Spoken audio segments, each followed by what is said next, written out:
वाराणसी, गंगा नदी के पवित्र तट पर बसा हुआ ये प्राचीन शहर हमेशा ही रहस्यों और किंवदंतियों से भरा रहा है। होली का पर्व नजदीक आ रहा था, लेकिन इस साल हवा में एक अलग ही तरह का सन्नाटा था। शहर के बाहरी इलाकों में स्थित एक सुनसान हवेली के बारे में कहानियां तेजी से फैल रही थी। ये हवेली कई सालों से बंद थी। स्थानीय लोग इसे भूत हवेली कहते थे। किंवदंती थी कि होली के दिन यहाँ भूतों का जमघट होता है। होली के रंगों की जगह यहाँ राख और हड्डियों का इस्तेमाल किया जाता है। 4 युवा दोस्त अरुण, निशा, राहुल और सोनिया इन कहानियों से खासा प्रभावित नहीं थे। वे सभी तार्किक सोच रखने वाले युवा थे। उन्हें भूतों और उनकी होली पर यकीन नहीं आता था। एक शाम, होली से ठीक एक दिन पहले, वे चारों किसी मजेदार काम की तलाश में थे। तभी अरुण को एक शानदार विचार आया। चलो, आज रात भूत हवेली में ही मनाते हैं होली, अरुण ने जोश से कहा। क्या बकवास कर रहा है अरुण? निशा ने तुरंत ही उसका विरोध किया। हाँ, ये कोई अच्छा विचार नहीं है। राहुल भी सहमत हुआ। वहां वाकई कुछ भूत पिशाच हो तो? अरे डरपोकों, वो सब सिर्फ कहानियां हैं, अरुण ने उन्हें चिढ़ाया। चलो ना, कुछ मजा आएगा। सोनिया चुपचाप सबकी बातें सुन रही थी। उसे भी भूतों में बिल्कुल यकीन नहीं था, पर उसे अरुण की बात में भी दम लग रहा था। थोड़ी देर बहस के बाद वे चारों भूत हवेली जाने के लिए तैयार हो गए। रात होते ही चारों दोस्त टॉर्च लेकर हवेली की तरफ निकल पड़े।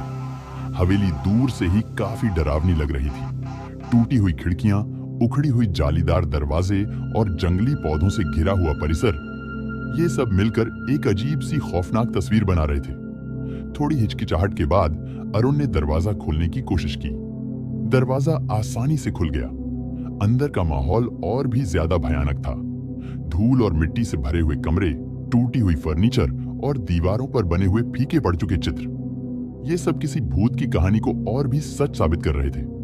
चारों दोस्त धीरे धीरे हवेली के अंदर बढ़ते गए। अचानक हवा में एक ठंडी लहर दौड़ गई। टॉर्च की रोशनी में धूल के कण नाचने लगे।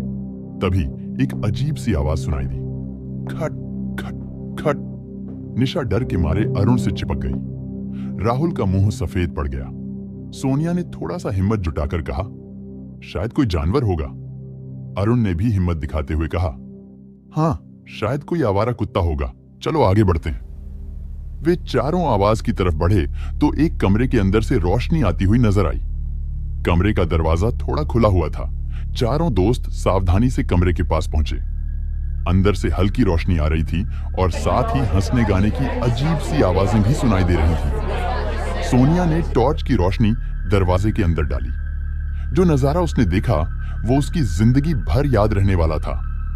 कमरे के बीचों बीच एक बड़ा सा चक्कर बना हुआ था। चक्कर के चारों ओर कई आकृतियां खड़ी थीं। ये आकृतियां मनुष्यों जैसी तो थीं, लेकिन उनके शरीर पारदर्शी थे, मानो धुएं से बने हों। उनके चेहरों पर अजीब सी मुस्कान थी और उनके कपड़े पुराने जमाने के लग रहे थे। ये भूत थे, बिल्कुल असली भूत। चारों दोस्त स्तब्ध खड़े होकर ये अजीब सा नजारा देखते रहे। भूत आपस में बातें कर रहे थे और हंस रहे थे।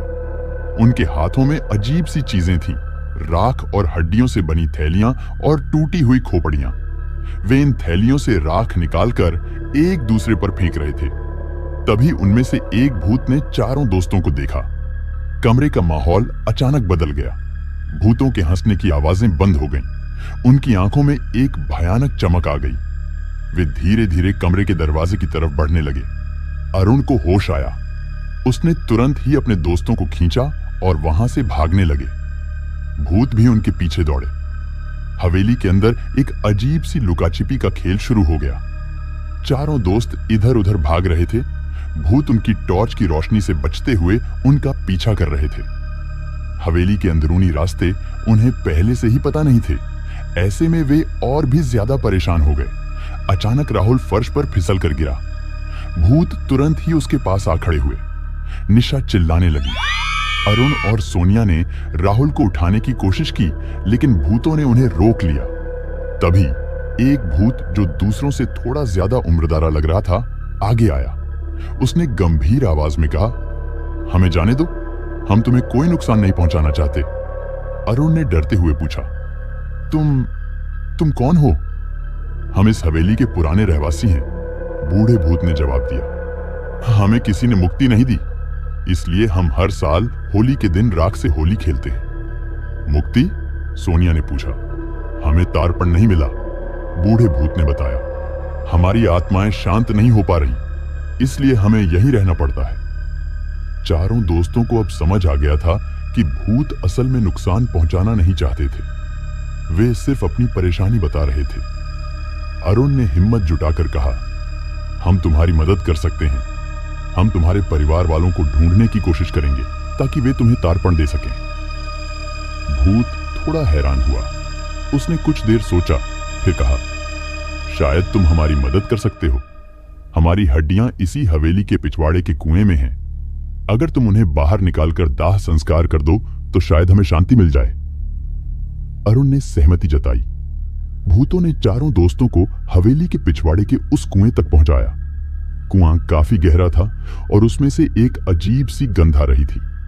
अरुण, राहुल और सोनिया हिचकिचा रहे थे, लेकिन सोनिया ने आगे बढ़कर कहा, मैं करूंगी। वह पास के एक पेड़ से मोटी रस्सी लेकर आई और उसे अपनी कमर के चारों ओर बांध लिया। अरुण और राहुल ने रस्सी को पकड़ा। सोनिया ने हिम्मत जुटाकर कुएं के अंदर झांका। अंधेरे में हड्डियों का ढेर सा दिखाई दे रहा था।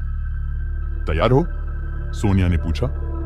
हाँ, अरुण और राहुल ने एक साथ कहा। सोनिया धीरे धीरे कुएं के अंदर उतरने लगी। नीचे का माहौल बेहद भयानक था, लेकिन उसने किसी तरह से हड्डियों को एक थैले में इकट्ठा किया। फिर धीरे धीरे दोस्तों की मदद से वह वापस ऊपर आ गई। कुएं से निकाली गई हड्डियों को एक सुनसान जगह पर ले जाया गया। रात काफी हो चुकी थी, लेकिन चारों दोस्तों ने मिलकर एक छोटा सा चिता तैयार किया। फिर पुरानी परंपरा के अनुसार उन्होंने हड्डियों का दाह संस्कार कर दिया। दाह संस्कार के दौरान हवेली के अंदर से अजीब सी रोशनी निकलती हुई दिखाई दी। भूत धीरे धीरे हवेली से बाहर निकल रहे थे। उनके चेहरों पर अब शांति थी। एक आखिरी बार बूढ़ा भूत चारों दोस्तों के सामने आया।